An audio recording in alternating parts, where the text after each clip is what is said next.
السلام علیکم طلبہ، آپ سب کو خوش آمدید۔ گزشتہ 5 کلاسز میں ہم نے پبلک اسپیکنگ کے کئی اہم موضوعات پر بات کی ہے، لیکن سوال یہ ہے کہ ان سب سے بھرپور فائدہ کیسے اٹھایا جائے۔ اس کے لیے چند معروضات پیش کرتا ہوں۔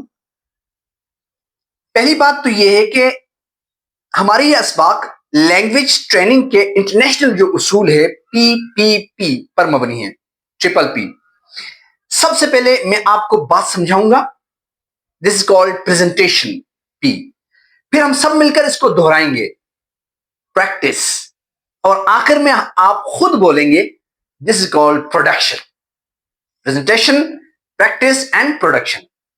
یاد رکھیں، اس کلاس میں خاموش رہنے کا مطلب ہے کہ آپ نے موقع گنوا دیا، لہذا جب بھی میری گفتگو سنیں ویڈیو کو روکیں اور جملے دہرانے کی پریکٹس کریں، کیونکہ اچھا بولنا فصاحت اور روانی سے، یہ سب صرف مسلسل بولنے سے آتا ہے۔ دوسری بات، گھر یا محلے میں کسی دوست کے ساتھ روزانہ سبق دہرائیں، کسی کو سنائیں پھر اس سے سنیں۔ یاد رکھیں، یہ اسباق بنیاد، فاؤنڈیشن کا درجہ رکھتے ہیں۔ جتنی مضبوط بنیاد ہوگی اتنی بلند عمارت کھڑی ہوگی۔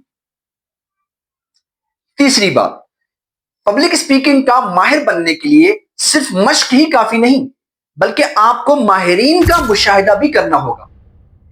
اس لیے روزانہ کم از کم 2 بہترین مقررین کی ویڈیو سنیں، دیکھیں اور ان کے انداز کو نوٹ کریں۔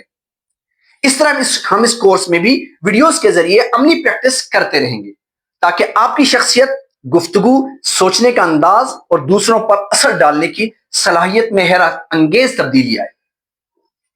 چوتھی بات، ہر کلاس کا اسکرپٹ آپ کو ملے گا، اس کا پرنٹ نکالیں، تیاری کریں اور اگلی کلاس میں پراعتماد ہو کر شامل ہوں۔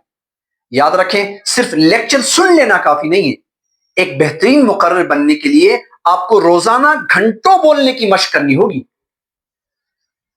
آخر میں یہی کہوں گا، پبلک اسپیکنگ زندگی گزارنے کا فن ہے۔ اگر آپ نے اعتماد، تیاری اور مشق کو اپنا لیا تو دنیا کا کوئی اسٹیج آپ کے لیے مشکل نہیں رہے گا۔ میری باتیں سننے کا بہت بہت شکریہ۔